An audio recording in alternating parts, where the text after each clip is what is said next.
always lovely to be a wild card. So it's a pleasure to be with you today. And what I want to talk about, the topic is quite close to my heart. That topic is menopause. But how did you find yourself speaking about menopause, Lee? You're a man. You're not even 40 yet. And what's really interesting is that 10 years ago, I would have asked myself that very question. So to give a little bit of context, as Carla said, I grew up in Bolton, to an immigrant family, where religion was important. On a council estate, where ensuring you were safe was a priority. And also, with a very typical immigrant background, spirituality was that voodoo stuff for people back home.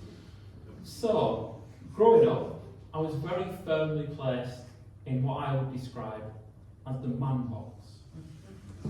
A box of expectations around being a young black man.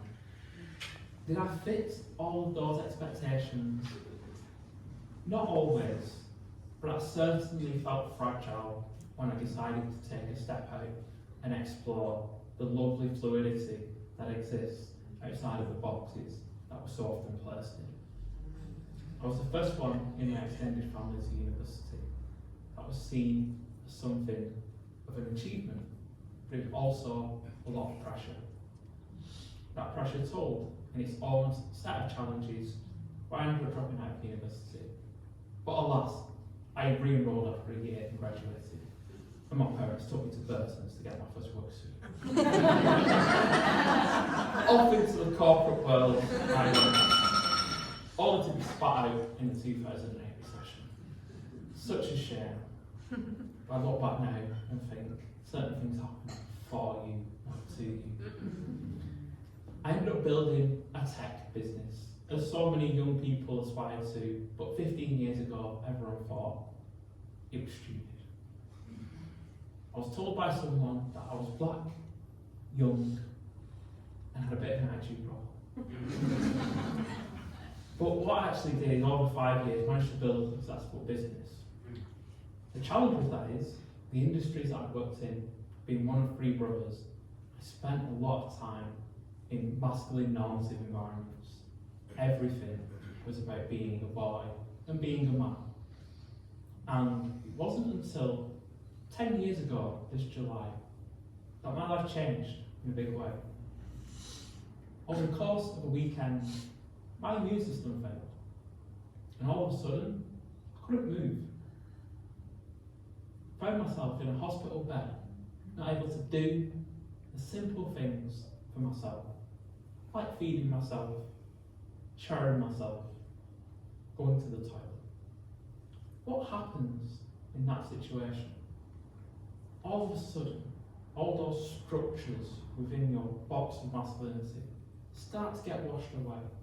The physicality, the independence, all these things that you value, all these things that you've been told are important, suddenly disintegrate in front of your very eyes. But I had hope. My daughter was born when I was in walking rehab. I had a reason to get back on my feet. Despite a few setbacks, I'd relearned to walk again in 11 months. Masculinity challenged, and also a lot of time to reflect. The beauty was I was able to take my daughter's first steps with her by getting back on my feet. She's now 9. I have not beat her at much else since. I spend most weekends stood on the touchlines watching her play 7-a-side mixed football and giving as good as she gets. But how does that tie back in to work around the menopause?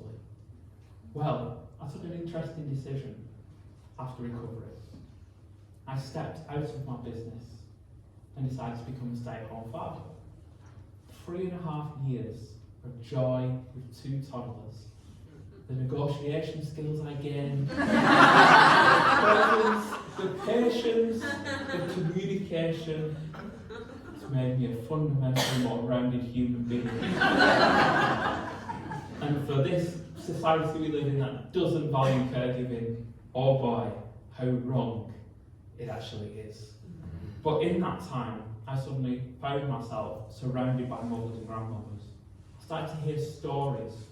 Those stories hit me in places emotionally, both in my head and in my heart. To hear the things, the experiences that people had gone through that I hadn't gone through myself, really hit me in a place quite deep down. I felt something had to be done. A difference had to be made. Why did no one talk about these things? Why was no one doing anything about these things? The world was clearly unfair and inequitable. What could I do as a man to make a difference? So that's where the journey started. What was really interesting is, if I reflect back, I might have faced some discrimination, but it wasn't until I stepped into that baby and toddler group and found myself as the only father there that I truly saw life through a gendered lens. And that gave me a perspective that I simply hadn't had before. I started to see the inequity that exists in society. What's quite scary, once you start to see it, you can't see it. In fact, you start to see it everywhere. And then you start to question, what did I see before? Very much a world, binary, in black and white. The world is immensely more colourful than we so often are able to see, until we start to open up the elements of that journey. So, I suppose what kind of happened? I decided to go and listen to lots of different people from different cultures, different genders. I decided I was going to open up my own box of fluidity on what was possible. I was going to decide and make an active attempt to find out about experiences that I didn't have. And what really opened my eyes was many of the health inequity challenges that exist in society today. I looked at the work around the LGBTQ plus community and the shocking amount of health discrimination they face. I started to speak to women and found out about the gender health gap, the gender pain gap, and so many of these concepts that, again, didn't directly impact me, but maybe I could do something about it. I got curious about things like a 7-year-old child. There's massive power in being respectfully curious of what other people might go through. What I found as I went on that journey is I started my inclusive wellbeing company and found that wellbeing in the workplace was not inclusive at all. It so often missed out gender health, health for people who were disabled, health for the LGBTQ plus community. In fact, it was quite poor in accessibility and inclusivity terms. So I was the person in those rooms asking, if we think about hormonal journeys, menopause, 52% of the UK population will go through it as a guarantee. There's not many other things that are guaranteed for 52% of the population beyond birth, death, taxes. So why aren't we doing anything about it? As I started to push that question, I found that in the workplace, men were starting to wonder, why is this man talking about menopause? What's given him the impetus to talk about it? I'm kind of curious. He just looked very old. He's a bit of a whippersnapper. Why is he talking about this? But ultimately, what that meant is that men actually started to open up. Because I started to learn about the over 60 different symptoms that you can have as you enter perimenopause and go through that journey. I learned about the gendered ageism that exists within the workplace and wider society. I started to appreciate that when one of your hormones decides to up and leave one day, and that's pretty much it, you are going to go through a whole range of challenges for some women significant, for some not as much. But if you know one person's menopausal journey, you know one person's menopausal journey. But what was really interesting is when men started to come to me and ask questions. Because these men were saying, I've realised something. This is impacting me. Because I suddenly feel unwanted, undesired. My partner has suddenly become a little bit emotionally hot with me. And I'm noticing these changes. And I'm thinking, is it something to do with me? Have I become undesirable? Am I, does she not like the fact that I'm losing a bit of hair on top? Or I'm becoming a bit hairy below? And I suppose what was really interesting is starting to get men to actually think, you might not go through this yourself. Many men go through andropause, but it's a very different experience. But actually, to get curious about what their partner, about what people they've worked with, about what their friends, about what people in their family might be going through.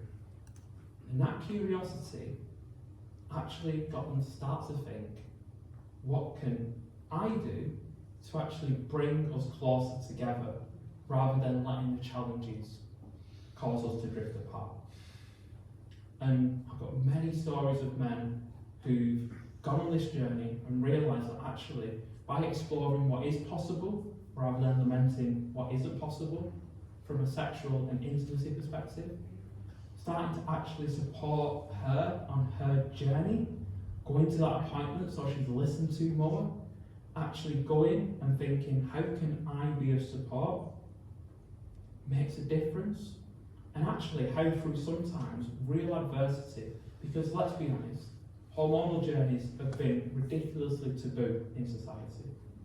Why the hell have we got a sign tray out in supermarkets? That's insanity.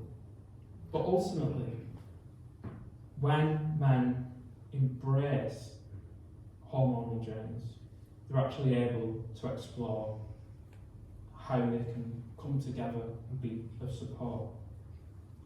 But there's a second and more interesting part to watching men go on that journey. Yes, the relationships and the way they communicate becomes more open, and they're able to forge stronger relationships with people through very difficult times. But the one thing that's really struck me on this journey is that when men build those skills around allyship and engage in a conversation around menopause, they start to drop the taboo of other subjects as well. They become more open to discussing things around sexuality. They become more open to discussing things around their own health challenges. They become more vulnerable and responsive to asking for help when they need it and being in support of others. So, if you think back to the very start, Lee, how did you end up talking about menopause? It's a journey of expansiveness in the fluid middle that we so often don't explore. There is so much colour and so much vibrance. But fundamentally, menopause is a bridge for men to start to explore the very things they don't feel they can talk about. And that is incredibly powerful when you appreciate that also that will make the world a more equitable place where we can normalise conversations not just about menopause, but about so many of those things that are left repressed, that are left unsaid, and that men very rarely go and explore outside of the box. Thank you.